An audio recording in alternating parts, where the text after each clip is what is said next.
Behind home plate, we bringing it to them all day. All day. You know what's up? Welcome to Birdland. Win or lose, we bringing it to you always. Always. You know what's up? Welcome to Birdland.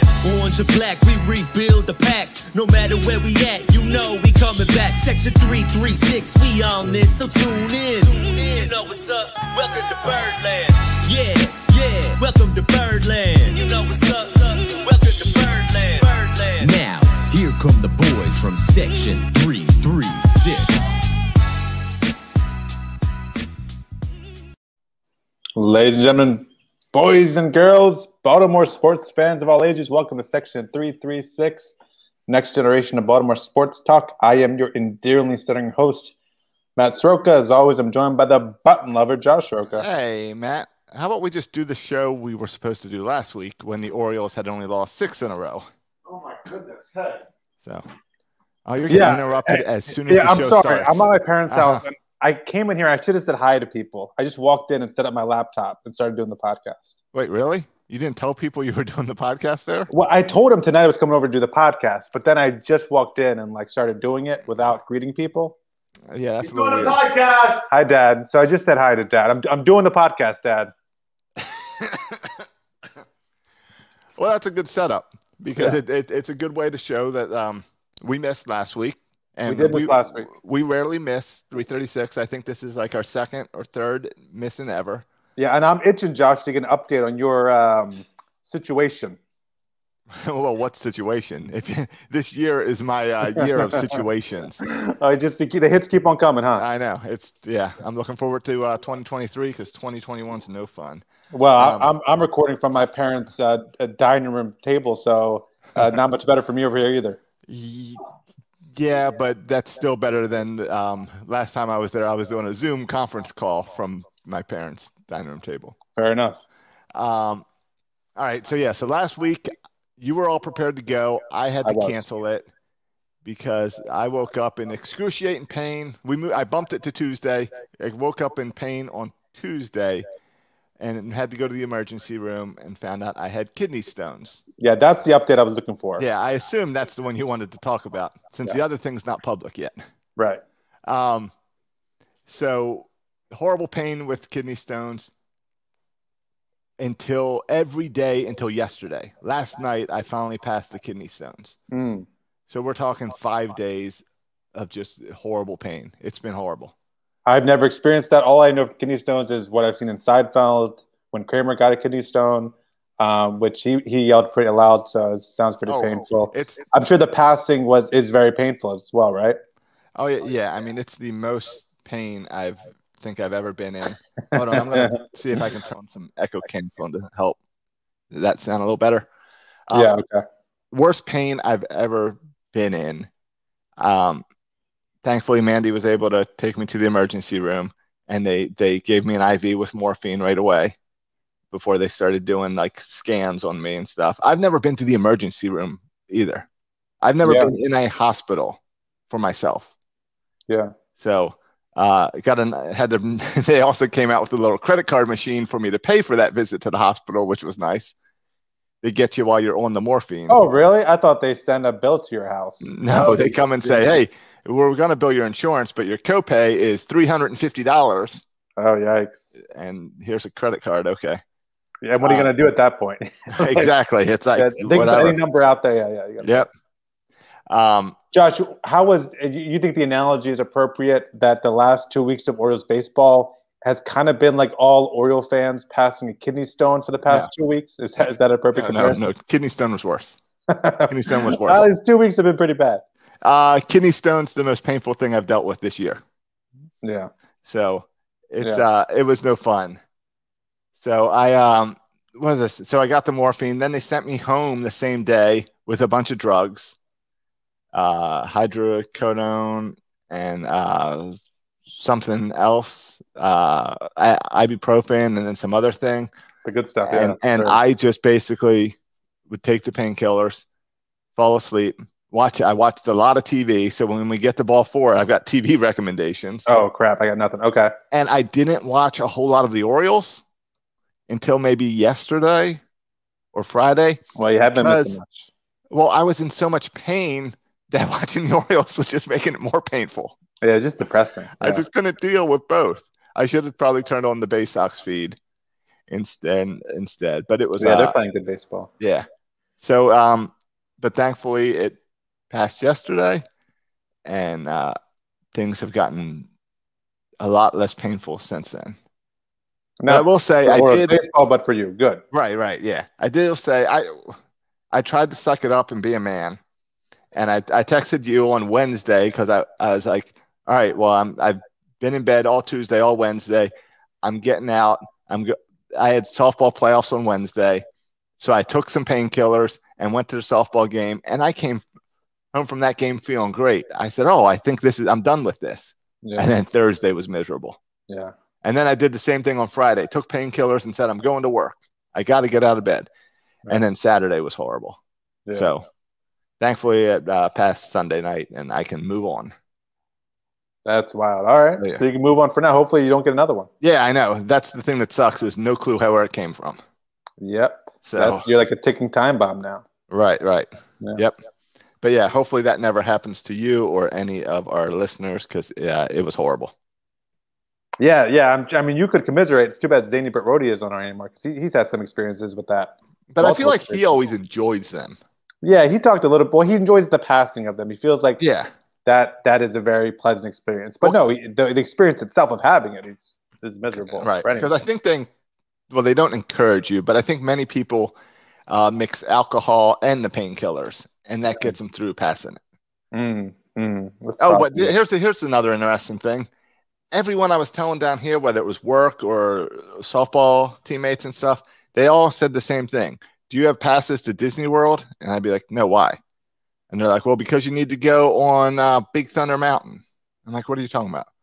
Apparently, everyone down here, when you get kidney stones, you go to Disney World and you ride Big Thunder Mountain. And really? I Googled it, and there's like doctors who have written papers on the internet about how Big Thunder Mountain is like designed perfectly to help you pass kidney stones. Oh, just the way it moves your body? Yeah, it's really weird. Like weird. It bounces the perfect amount. So I'll have to get some passes for the next time. Yeah, that's crazy.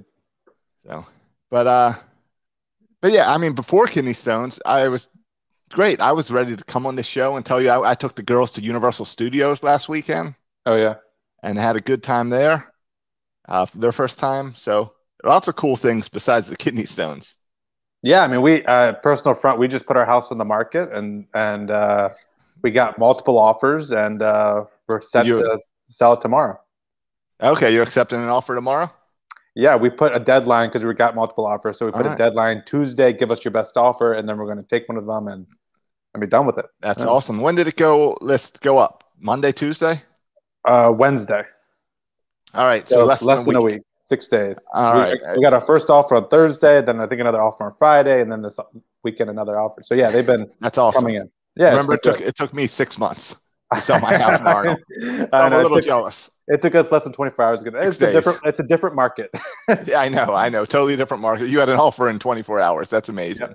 Yeah. So we're happy about it, and all of them over our asking price too, which has been great. That's awesome. That's good.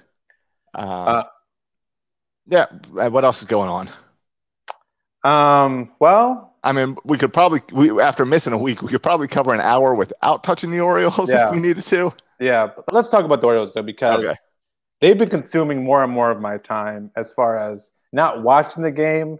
I mean, I've been watching the games, but just like my intellectual time spent thinking about this team has just increased the last 2 weeks as we continue to watch them lose game after game after game.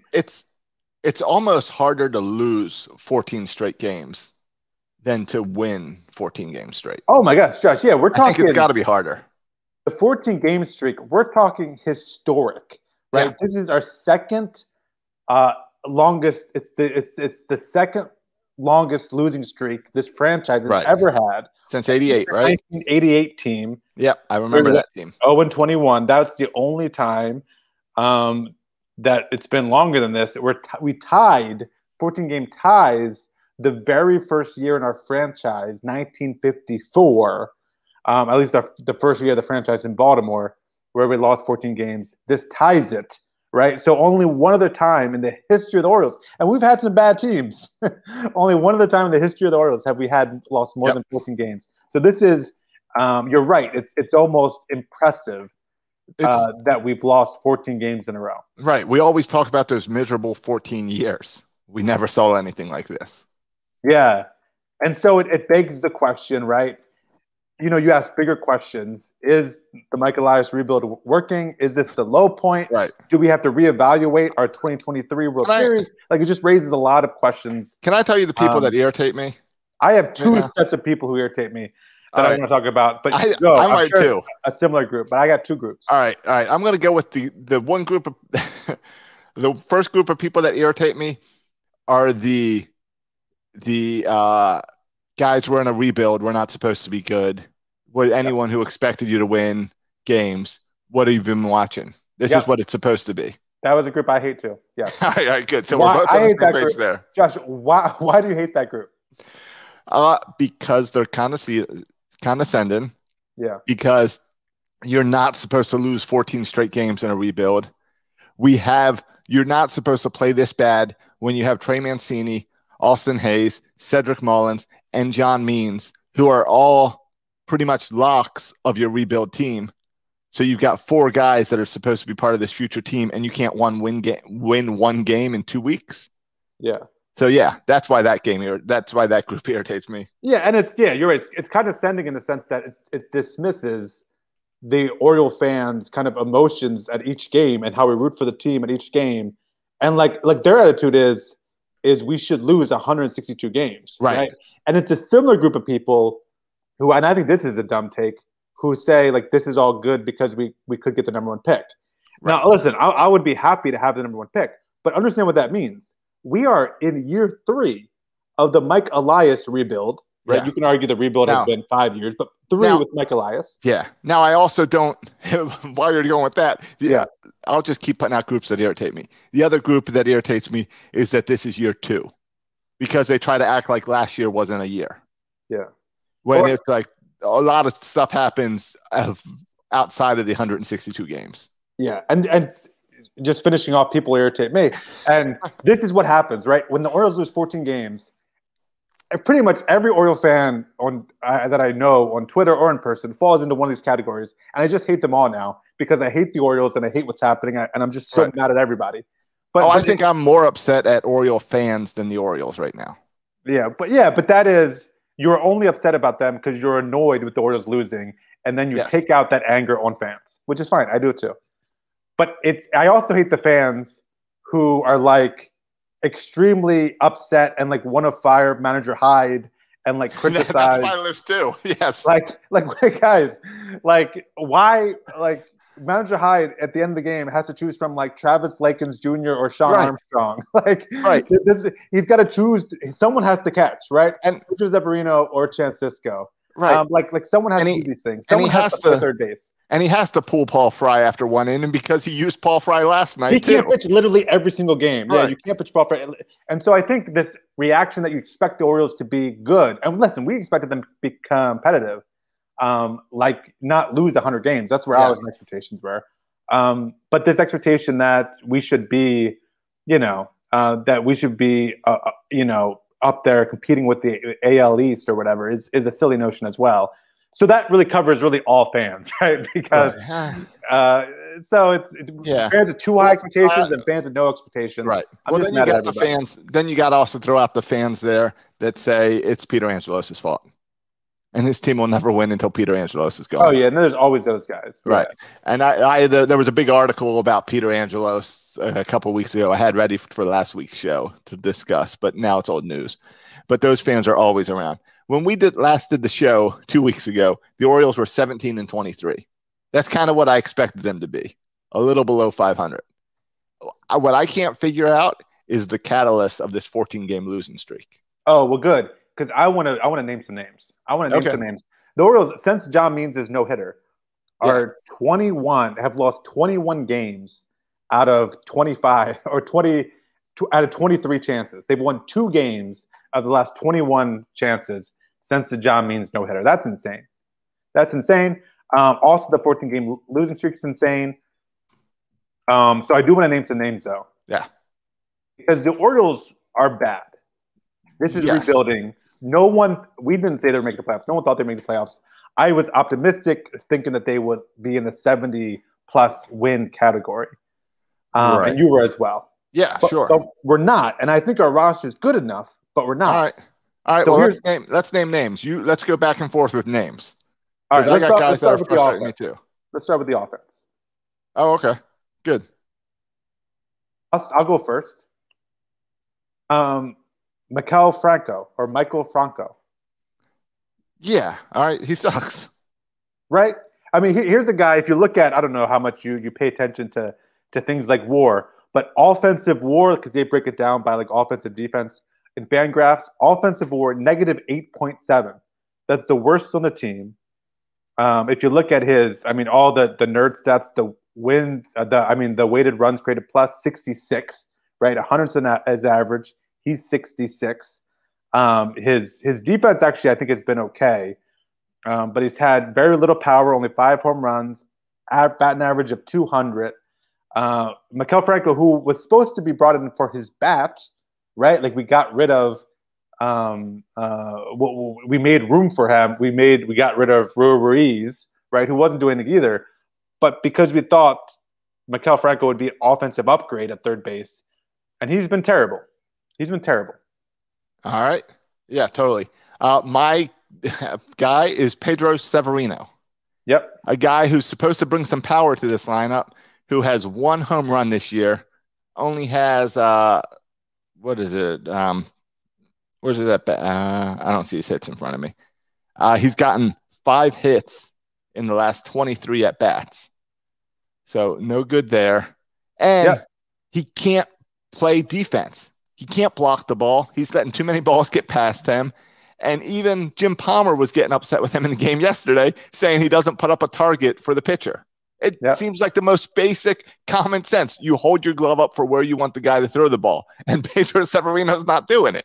Yep. I've never seen a guy also like drop so many balls that were just like strikes. Like his name is catcher, and he's not very good at catching, which seems to be a problem. And I would group, you can make I put them together, Chance Sisco and Pedro Severino. That has been just an embarrassingly bad duo. They're terrible at pitch framing. They're terrible at or receiving, as the catchers call it. They're terrible at blocking pitches. They're terrible offensively. They give no production, even though manager Hyde still sometimes insists on hitting Pedrocino fourth like he's some kind of cleanup hitter. Right. But no, you're right. The catching position has been a black hole this entire year. And there was some optimism because, at least for half the year last year, Pedro Severino was really good. And Chance Sisco is a former top prospect. And so you thought, between those guys, like maybe we can get some production. But they've both been a black hole to the point where just this past week, Austin Wynns was caught up and Chance Sisco was optioned down. Right. And that's the problem is the state of the catching in this team is the fact that Austin Wynns is your guy. Because we all know you're not going to bring up Adley Rutschman because starting his clock won't do you any good right now. But the fact that Austin Wynns it's basically give us anyone because it's not working here. Yeah, and I know, hey, listen, a lot of energy has been spent by Oriole fans being mad at Chance Sisco and Pedro Severino. And to be honest, in the grand scheme of things, the next guy I want to mention is Ryan Mountcastle. And I am more concerned that Ryan Mountcastle, I know he had a home run today, but he also had a couple strikeouts. I'm more concerned that Ryan Mountcastle has struggled offensively than I am that Pedro Severino and Chance Sisco have struggled offensively because neither of them are on this team in 2023. Ryan Mountcastle, I think, is a key middle of the lineup bat in 2023. At least that's what the expectation is for Ryan Mountcastle. And so in the grand scheme of things, I know we spent a lot of energy talking about Chance Sisco and Pedro Severino. Ultimately, I think it matters zilch that they struggle this year, that they're bad. It is what it is. So you can't trade Pedro Severino. That's too bad. He'll be cut next year anyway. Who cares? But the next guy, Ryan Mountcastle, Josh, the expectations were high. Maybe I'm hoping this is just like a sophomore slump situation. And he'll adjust. But I mean, batting average 255. His weighted runs created plus at 69. Again, looking at kind of offensive WAR. Fangraphs have it as negative 7.5. This is supposed to be one of your best offensive weapons. Yeah. His K rate is 32%, one of the highest on the teams. And his walk rate is only 3.8%. Only 4 home runs. It's got to be getting tempted. It's got to be getting tempting to send him down to Norfolk. Slugging 358, like that's not a power hitter. Slugging 358. No. That's bad. Nope. My next guy is DJ Stewart, because we said DJ Stewart, this was his year, this was his chance, prove to us that he is part of the future of this team. And he has been given, thanks to the injuries of Austin Hayes, which is a whole nother story and frustration if Austin Hayes is Nolan Ryan 2.0. This DJ Stewart has had plenty of opportunities, and he can't do it. He's batting 200, 5 home runs after 115 at-bats. 115 at-bats means he's played almost every game. He's played a lot of games. Yeah, he's just not cutting it. He's appeared in 40 of the, I don't know how many games we've played. Right, but he's not showing you that he's a regular outfielder. He's not showing you he's a guy off the bench. He's not showing you anything that's going to be valued to this team in the future. Yeah, I think that's fair. I didn't have him on my list just because, to me, he was always kind of a borderline bubble guy. And so my expectations for him were as kind of a fifth outfielder or something, not anyone. And the only reason he's on my list is because we had him on our list at the beginning of the year as a make-or-break guy. Yeah, and he's breaking. Yes. Despite he's been fortunate with the outfield injuries, Santander, now recently Austin Hayes. Like, he's been fortunate because, I mean, there's also, like, Ryan McKenna, too, has been extremely fortunate because injuries has let him play in the majors this long. Because Ryan McKenna is not a major league outfielder yet. Like, he needs more seasoning in the minors, but he's kind of being forced up here due to injuries and needs. Right. But yeah, that's what I have on the offensive side. All right. Do you have anyone else offensively? No. I mean, the only good thing guy on the offensive side is Mancini. Trey Mancini has had a great offensive year, leading the league in RBIs. Can't complain. Batting 274. Can't complain about Trey Mancini.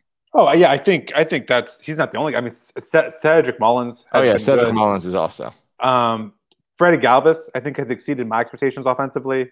He's been really good, I think. Austin Hayes. Can't say anything. Yeah, outside of the past. The problem is the past 2 weeks. It's really hard to say anyone has done well. Yeah, I think Austin Hayes before the injury was good. Austin Hayes continues to show like flashes of greatness. If he can just freaking stay healthy. And Santander, since he's been back, he's been a doubles machine, and he's been playing, I think, pretty well. So I think those guys, Mullins, Mancini, Galvis, Hayes, Santander. But the problem with our offense is we're not getting runs in. Today we scored 2. Yesterday was 1. What was Saturday? Saturday were 2 games. We got 1 run and 4 runs. Yeah. Then we got 1 run, 2 runs, 4 runs, 3 runs. 5 runs last Sunday, 9 runs last Saturday, 2, 1, 7, 6. So most of those are 1-2 run games, which is miserable.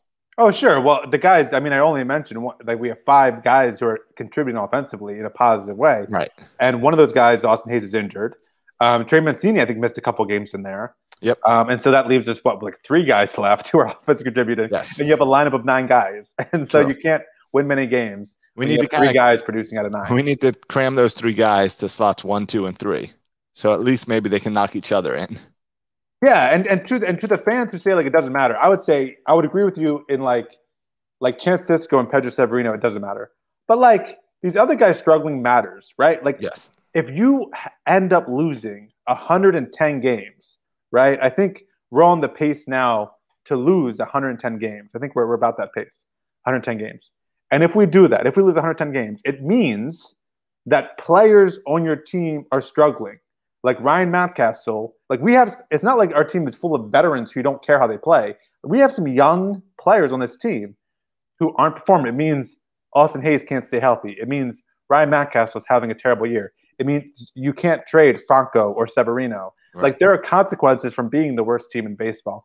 Also, like, just one more point about teams who want to tank for the number 1 pick.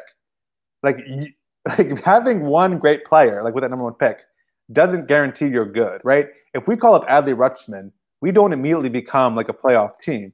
You just look at like the Angels scare the heck out of me because the Angels are a reminder about how hard it is to win in the major leagues. Because they got Trout, they've got Ohtani. They literally have the best player in baseball, and they also have one of the best pitchers and offensive weapons in Ohtani, the likes of which baseball has never seen before, and they still aren't even sniffing the playoffs. Right. And I know Trout's hurt now, but even when Trout was healthy, they were sniffing the playoffs. So it takes the whole like squad, so you can get the number one pick. And what also is the fact, I think some NFL fans think like you tank for Trevor Lawrence, and then all of a sudden you're 500. Like, if you get the number one pick, I think next year there's this high school kid everybody loves. That means you draft him, and in 5 years he might be ready for the majors. Right. And again, like with baseball, you need a team. Like just one guy doesn't make or break a team. Like you need a whole squad.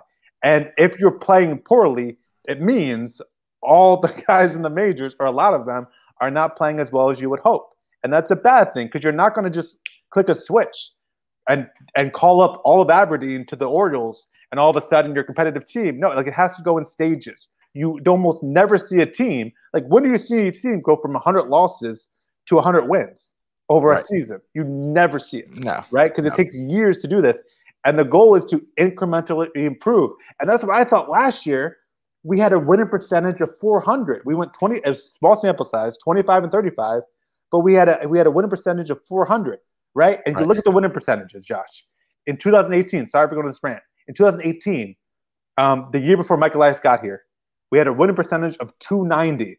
Can you imagine? This year, our winning percentage is 315. We were worse in 2018. We lost 115 games in 2018, a winning percentage of 290. Next year, Michael Elias enters. We go up to 333 in our winning percentage. Still lost 108 games, but kind of improving.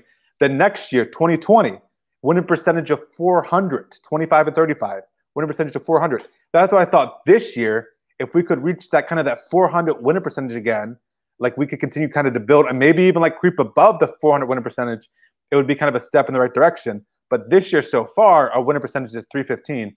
So it feels a little bit like a step backwards compared to the last few seasons. Totally. And I'll tell you, I know you want to talk pitching. Yeah, because I got some pitching guys I want to call out too. And so here's real quick. Here's something that scares me about pitching. Kevin Gausman being 6-0 with a 1.40 ERA this late into the season. Yeah. That brings it back to that whole Baltimore cannot develop pitchers, which I get it. We've got John Means right now. And John Means still pitches great, even with no help from the rest of the team. But that's something that scares me and the frustrations. But let's get into your pitching. Well, and I don't know how much of Kevin Gausman is. I think there also is the aspect of a late bloomer where pitchers become better late in the career. Like John Means, right? I don't know if it was a developmental issue with John Means, but he became better. He's now older, right? He was never he struggled prior to 3 years ago, right? Like he's a late bloomer. I think some of it could be Kevin Gausman as a late bloomer. Josh, how come no one mentions Dylan Bundy's numbers this year? I hear everyone talk about Kevin Gausman. No, I know. No one knows about Dylan Bundy, who has an ERA of 6.5 this year. Of course. And no one brings up Chris Tillman, who's out of the game. I mean, of course. We're only going to bring up the guys who are having great seasons. Yeah, but I don't know how much of that is lack of Orioles development and other stuff. But now there's no issues with Orioles development, right? Like now Orioles development should be on point, right? Kevin Gausman was not the Michael Elias era. We have part of Michael Elias is like improving all that development aspects. And I think we are. Like, I don't want to talk all day about the minors but there's a ton of optimism. Right.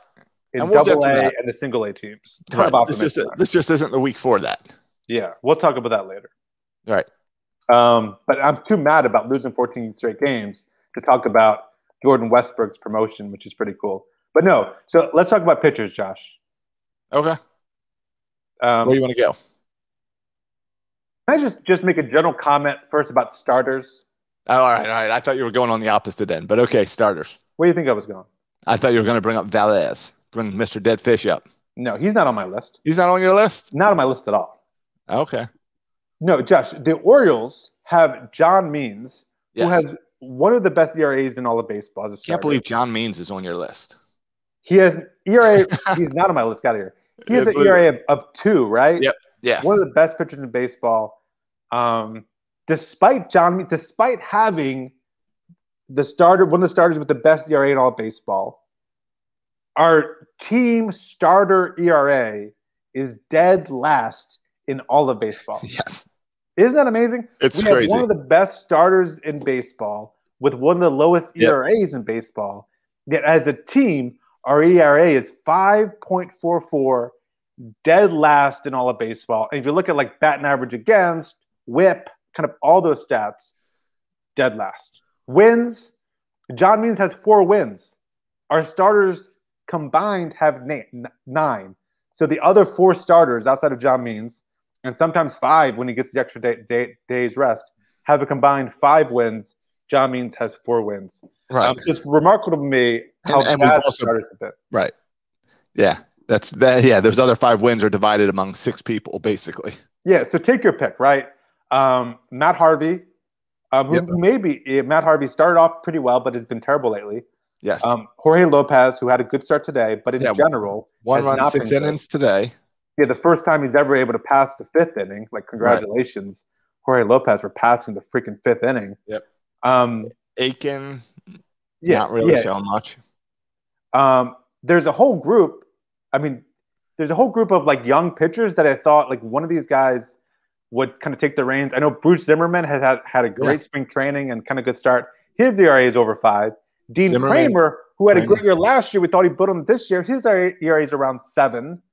Matt Harvey, as I mentioned, his ERA is around 7. Right. Jorge Lopez's ERA is around 6. And the younger guys that you thought might step up, Zach Lothar, Alex Wells, whether it's in AAA or the majors, haven't been pitching well either. So our starting, you thought you had all these young pitchers, some of them would emerge with Alex Wells or Zach Lothar, or Bruce Zimmerman, but they've all struggled no matter where they've pitched. And that's been a huge disappointment and a big reason why the Orioles are playing worse than I thought they would be playing. Yeah, because we expected the pitching to at least be average, not total straight crap. Yeah, I didn't expect Dean Kramer to have an ERA of 7, right? No. I didn't expect Jorge. Well, I don't know Jorge Lopez, but whoever else is that guy. Zimmerman. Matt Harvey. I didn't expect him to still be on the team if his ERA was 7. Right. No, but at this point, high 4s. He's still pitching. Yeah, high 4s. He's still pitching because no one else in AAA is pitching well either. So what are you gonna do? It doesn't matter. There's no upgrades to be had there. So our starting pitching in general, but specifically Dean Kramer, Matt Harvey, Jorge Lopez, anyone else you want to throw in there have been bad this year. Yeah, totally. I mean, yeah, starting pitching has been bad, and I think the bullpen. The main problem with the bullpen is they're just worn out. They're out there so much. They were looking good, and you've just had to overuse them way more than you expected this year. Yeah, and so if you look at kind of the bullpen, you had a couple guys who I think are pitching really well, right? Guys like Paul Fry has been really good. I think Tanner Scott has been fine. I know he's taking some criticism, but I think he's been fine. But then you have other guys. A little control issues with Tanner Scott, but we knew that. So Tanner Scott hasn't bothered me at all this year. Yeah, I mean, his walk rate is at 18%, which is higher than you like it to see. Right. But it's fine. Like, he's still a young pitcher developing. But like, some pitchers have been terrible. And by the way, another guy who I think has pitched really well has been Cole Sulser, especially as of late. He's been really effective. So I'd like to see more Cole Sulser. Joe, I've been happy with outside of that start. Yeah, I mean, the past 2 weeks he's been bad. He's given up. Guess he's been bad. And we see his numbers kind of inflate. So I really don't know who Plutko is. And then like, you're forced sometimes to pitch a Sean Armstrong or pitch a Travis Lakins because there's no other option in there. Because like we said, you can't pitch Paul Fry every night. Or Cole Sulser every night. But yeah, the bullpen got off to a really good start. And lately they've been, we can say, less good. Yeah. And some of it, I don't know, some of it is to be expected.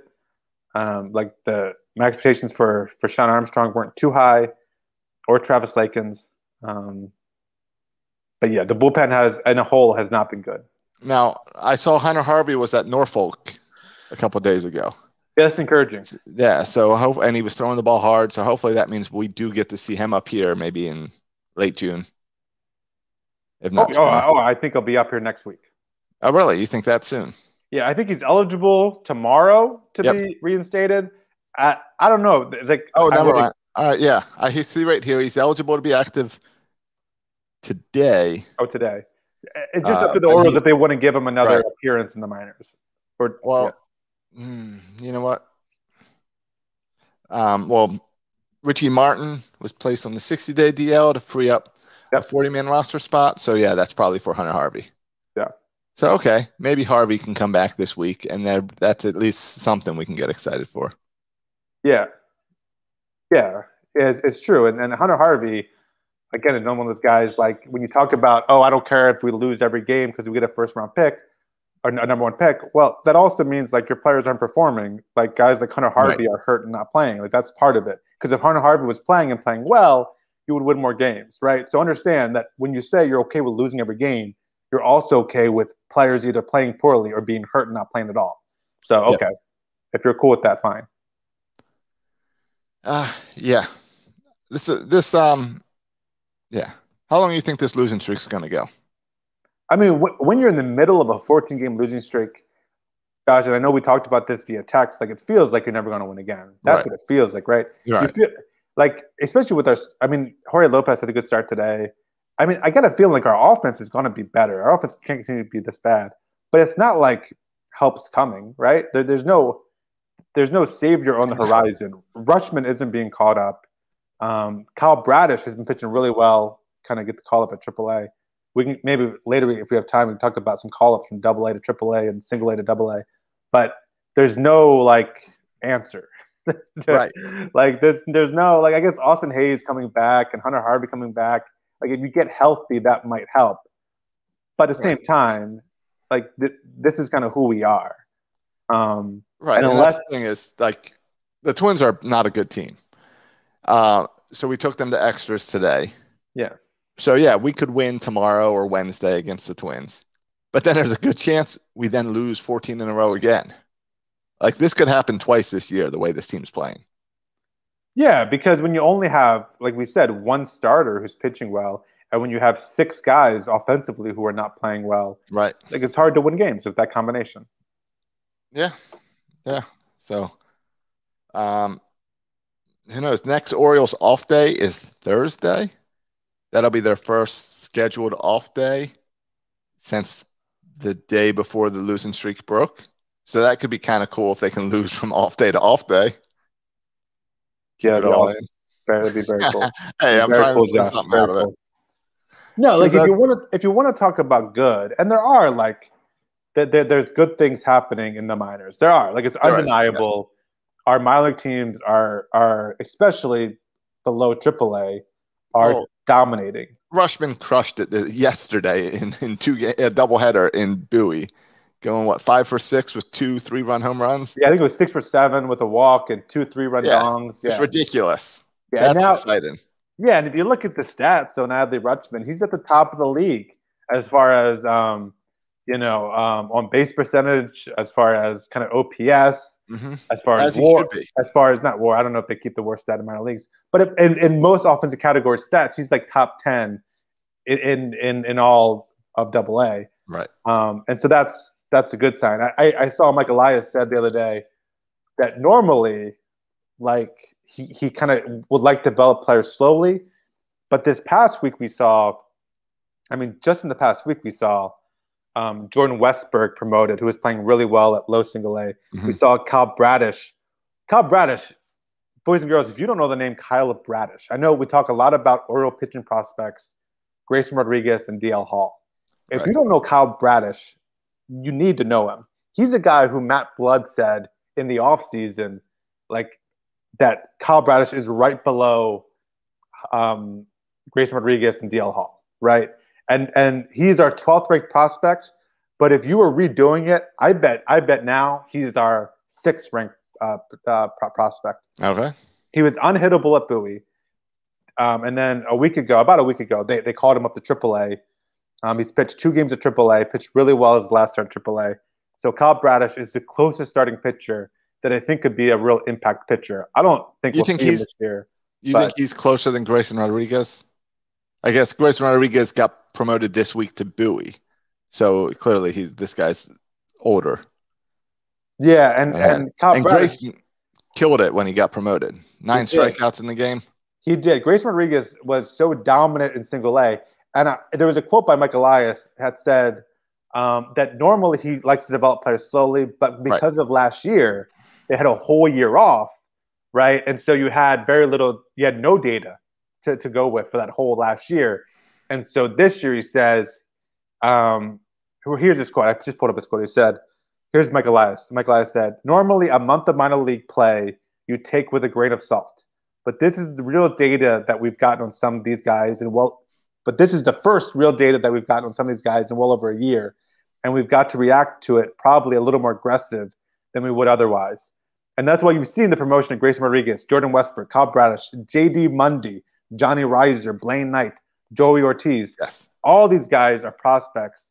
And they all went up to the next level in the minor leagues in the past week. Right, because it's what we've talked about on here. Just because there was no minor league baseball last year didn't mean these guys were sitting at home eating Twinkies and playing video games for an entire year. Well, and some of them maybe. All right, not some of them maybe.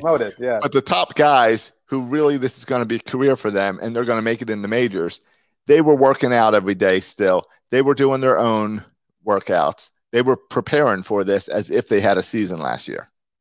Yeah, and so the team to watch right now is the Bowie Bay Sox, right? Because they have Grayson Rodriguez and DL Hall are 2 top pitching prospects, along with their overall number 1 prospect in Adley Rutschman.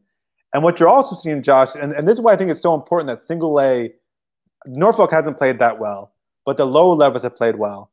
And I think why that's important is because all the lower level guys are Mike Elias guys, right?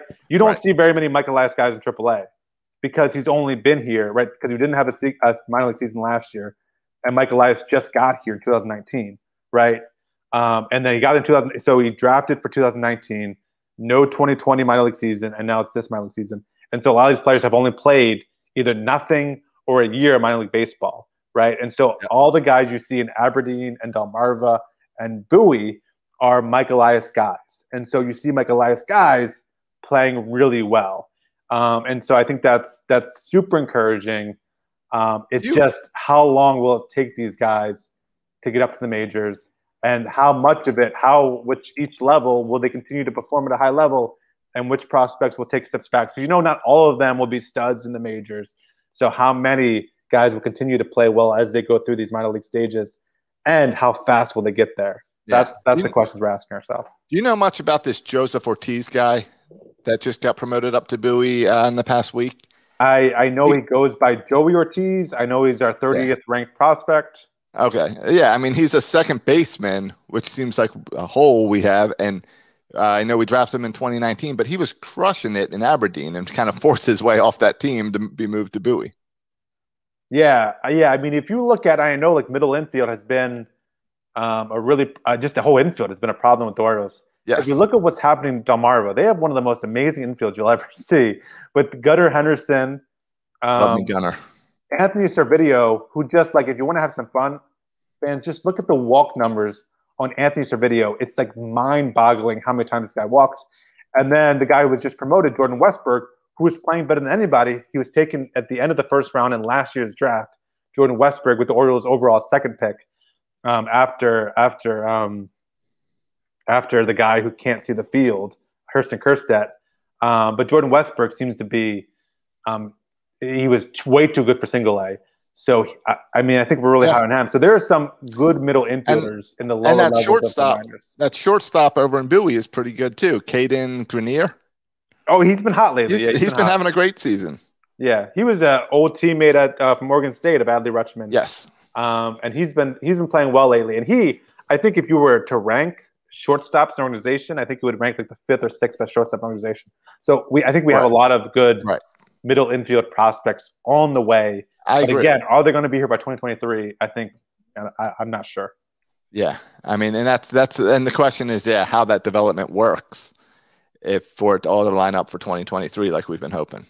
Yeah. The early promotions early in 2021 and not holding people back for an entire year helps lean towards our goal of 2023. Yeah. I mean, and if you look at starting pitching, for example, okay, I think it's fair to say that Jorge Lopez, Mark Harvey, even Dean Kramer, even Keegan Aiken will be replaced by this new wave of young pitchers. Yeah. So the question is, when will DL Hall, Grace Rodriguez, Kyle Bradish, when will this kind of wave, I think these are the three top pitchers, when will they arrive here? And I don't know, because of the whole pitch limit thing and not having to play the year off, will they hold their innings back this year? And next year, will they put up their innings? So will we not see DL Hall or Grayson Rodriguez until 2023? And then it's kind of their rookie year. Right. And that's the question about this season being so bad. Does it force you to kind of push everything back a year? And does it also then cause you to reevaluate as you're pushing things back a year of maybe I do trade John Means. Maybe I do trade Trey Mancini. Yeah, well, I think that John Means is not even worth asking. You don't trade John Means. Too many years left. But I think the Trey Mancini, we need to dedicate, not this show, because we need like a half hour at least, maybe a whole episode, right, to lay out the pros and cons of trading Trey Mancini. Because here's what the wrong answer is, and I think you're an idiot if you think this, that the answer is easy and obvious, right? If you say it's easy and obvious to trade Trey Mancini, I think you're wrong. If you think it's easy and obvious to keep Trey Mancini, I think you're wrong. I think it's a really tough decision. Yeah, and I think the cancer story makes it even harder. I think there's a million reasons why it's a hard decision. All right. It's not easy. So let's because this is also an issue where, with most things, opinions, I know where I stand. I honestly ask me, depending on the day, I'll give you a different answer about the Trey Mancini to trade or not trade. So we need a future episodes to lay out. I mean, let's bring out the jelly beans.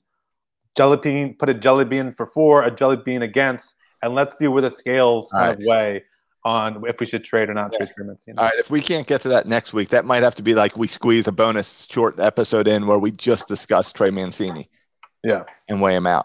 And one day we need also to have, and I don't want this just to turn into show ideas, like you think about the Manny Machado trade now. Reevaluate. Using Diaz can't stay healthy. All right, here's the deal. Kramer is not good at pitching. Zach Pop is playing for Miami. Here's the deal. Right before the trade deadline this year is when you and I are going on vacation together. Yeah. In July, end of July. That'll be a great time for us to put together an extra show focused on that. Yeah, to look at both the Dan Duquette and Mike Elias trades.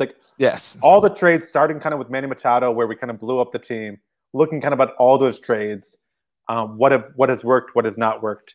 I think we're not going to go back to horrible trades 20 Glenn years Davis, ago. We're not going back to Glenn Davis. We're not going back to Eric Bedard. We're going to look at the trades from Duquette to now. Hold on. Do you want to do it? Do you want to start it at the Duquette transition, or do you want to go back to even the stuff Duquette traded in order to try to push us over the line in those fun years? No, I think it's appropriate to look at when the rebuild started, when he blew up the team, and we can look at the trades. So basically, that last year of Dan Duquette, that trade the last Machado gone. 2018, I think that was the year. Yeah, let's look at that year. All right, that year on. All right, I'm making a note, and hopefully we remember to do that by the end of July. That'd be a fun episode to do. Well, I don't know if it'd be fun, but it'd be interesting. Yeah, it'd be interesting, and a link to this current team is we saw the debut this week of Tyler Nevin, who I believe came back from the Rockies. Maybe I'm going to mess this up, in the Michael Givens trade. Is that right? Yeah, because he was the guy that when I went and saw the Tide, he was playing right field, and I asked you who this guy is. Yeah. Because I never heard of him as an outfield prospect.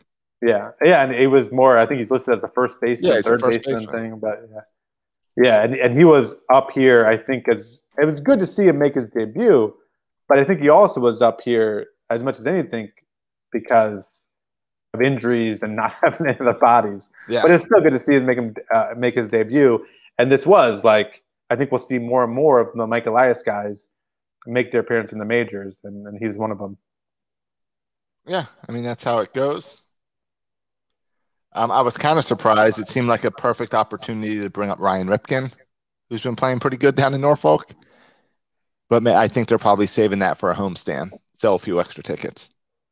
You think anyone's extra is coming to see Ryan Ripken?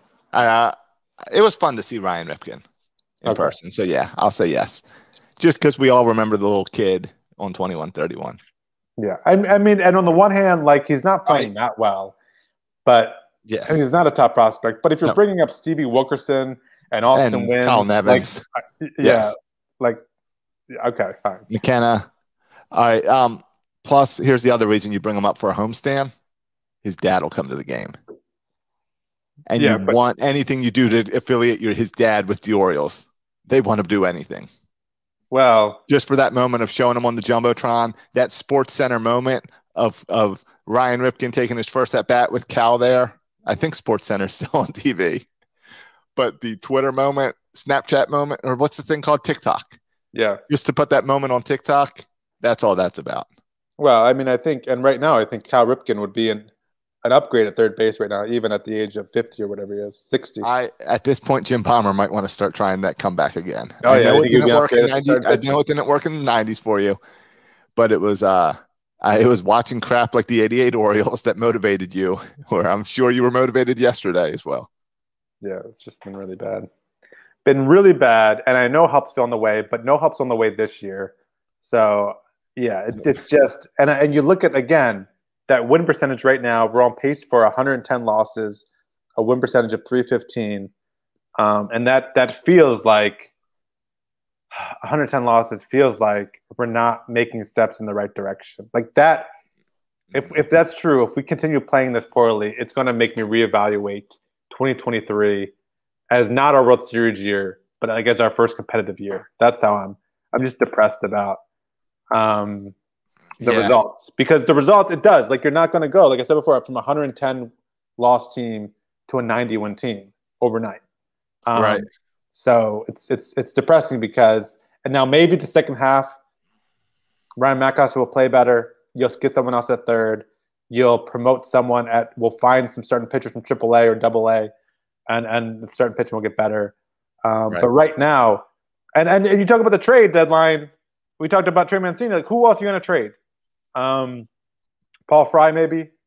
There's not a lot of trade candidates on this team. No, there's not a lot of people playing well. Like maybe a Freddie Galvis, but there's not a lot of trade candidates on this team. Right. So you're not going to be able to chance to get your minors are not going to get better. So that's another result of losing all these games in a row, right? It means your current players aren't playing well. No one's traded for Hunter Harvey. No one's traded for Jorge Lopez. No one's trading for Michael Franco. No one's trading for these guys because they're not playing well. No one's traded for Severino. And so your team in that way doesn't get better as well. So all those people say it's okay to lose every game. Again, you're not thinking about the big picture here. Yep. And it's demoralizing for the fan base. Tomorrow, are we past that, Josh? Are we past demoralized? Well, I think it's demoralized. We already lost all the bandwagon fans years ago. But you see your most diehard fans. It's tough to watch for diehard fans to get through this. The park opens up to full occupancy tomorrow. I think that's funny. I think tomorrow's going to be a smaller crowd than we had today. We had a sellout. Today was at 10,000 sellout. Birdland tonight, I've been having a lot of trouble getting people to host it because the most diehard guys are worn out watching this team anymore. If we were winning, you would not have a hard time getting hosts. I guarantee you that. Exactly. If we were winning, everyone was on it. Hopefully, Birdland tonight's been out for about a week, I think. Hopefully, I'll be bringing it back tomorrow night. Now that I'm a little better. It is. Like, it's literally hard to watch a 9-inning game with this team right now. It's hard to watch. Yeah. You know, that's a good point. Might have to starting Birdland tonight around the 6th inning. About the time we give up. Yeah. I might try that tomorrow. And I don't know. And there's who's the next prospect we can be excited about joining the Orioles? I mean, if you're talking about Ryan Ripken, that's whatever. Like, there's no prospect to be excited about until Adley next year. Yeah, it feels like because at this point, there's no point to bring up Adley. All that hope I had that we might see Adley by the beginning of July, that was based on that team playing like that 17-23 team, a little below 500. Yep. When you're on pace for 110, you're not going to do that. Yep, I see. Yeah, and I'm curious to see, right, when he's promoted to AAA. But now I think the best we can hope for is maybe you give him a cup of coffee in September just to experience it. It's almost like send guys like Mountcastle and Mullins down because I don't want my future players to learn how to lose. And I have a whole bunch of losers in this clubhouse right now. Yeah, but again, if you go to Bowie, Bowie literally has the best record in all the minor leagues, all levels. Yeah. So they know how to win in Bowie, Josh. Yeah, I know. And I think when you have Grayson Rodriguez and DL Hall and Adley Rutschman, I think you learn to win pretty quick. You know what they should do? Thursday's an off day. Great players, you learn to win pretty quick. Thursday's an off day. I think they should if this losing streak is still going on, force the entire 26-man roster down to Bowie to watch the Bay Sox. This is what winning looks like. Well, I posed this question on Twitter. Or I know where you're going. And this is a legit question I posted on Twitter. Josh, what do you think? A legit question. Oh, yeah, I got an answer. Who would win? Let's make it a 7-game series. A 7-game series, all the Oriole prospects, like pick your prospect all-stars. Make a starting games is a long series. A rotation after, let's say it's like a World Series, whatever, like playoffs. All right, fine. Just so you can go through all the starting pitchers. A 7-game series versus the current Oriole squad or the prospect all-stars. Not even Bowie. All your best prospects. I'll give you just Bowie straight. Bowie will beat the Orioles? Yeah, because winning is contagious. Winning builds on it. You're having fun playing when you're winning. This team is not having fun playing. The better guys are all pressing too hard. This team sucks. The Bay Sox would beat this team, no problem, heads up. I think if you look, 5-6 years down the road, you'll find out there's just more talent at Bowie, maybe, than there are on the Major League squad, right? Like, how many All-Stars are there on this current team? John Means and Trey Mancini. I think you could argue there might be more than 2 All-Stars right now playing at Bowie who will go on to have be perennial All-Stars when they get to the majors. And so yeah, I think it would be I would put my money on. I don't know about Bowie, but definitely the prospects. Look at starting rotation. How do you think this Oriole team would go up against Grayson Rodriguez? I'm guessing Grayson Rodriguez would still get his 9 strikeouts against these Orioles. Oh yeah, he'll get his 9 strikeouts, and then you got DL Hall starting game 2. I like my chances with DL Hall as well. Exactly. And then I don't know who you start, Bauman or whoever else is at Bowie, but doesn't matter. You said 7 games. I also like Adley Rutschman's chances against Jorge Lopez. Like, I'm putting my money in that matchup. Bruce Zimmerman versus Adley Rutschman. Well, and I'm putting my money on Adley Rutschman. Right. That's the thing. You mentioned 7 games. Well, if it's a 7-game match, 4 of those games are being pitched by Grayson Rodriguez and DL Hall. That's my 4 wins. They're guaranteed wins right there. Hey, I think John Means could outpitch anybody on the board. Sure. Fine. So the Orioles will get 2 wins with John Means. Yeah. All right. So John Means gets 2 wins. DL Hall gets 2 wins. Grayson Rodriguez gets 2 wins. Yeah. There you go. We win 4-2. Bowie wins. Yeah. So all that to say, like, that is encouraging that the Bowie has the best record in all of baseball, but it means they won't be here this year. They'll probably be here next year, right? I think we could see some of those guys next year. Yeah, totally. And that's the pitchers are weird with the innings, but I think Rutschman next year, right? Too bad this isn't a 60-game season. So we can just be like, all right, it's over. Let's go to next year. But yeah, like a 60-game major league season, a full minor league season. Like, let's watch all the minor leagues. Yes. But let's cut the major league season short. Right. I'm with you there. It's been painful, but I do think, I don't know. I was going to say I think there are some signs that things could get better, but I don't see them happening immediately. So again, I don't know how fast these guys are going to move up the ranks, but again, it's encouraging that Mike Elias has quickly, even with a month of minor league baseball, has just promoted so many guys, right? That hopefully that continues throughout the season, that guys get promoted quickly, because that means they'll be one step closer to helping the major league squad. Yeah. I hope next year. This is what I'm hoping next year. We're already looking at next year, 50 games in. All right. I'm hoping next year there's this influx of young players. I hope we see that because we're not seeing it. I hope so. No, and there's no point to bringing it up this year.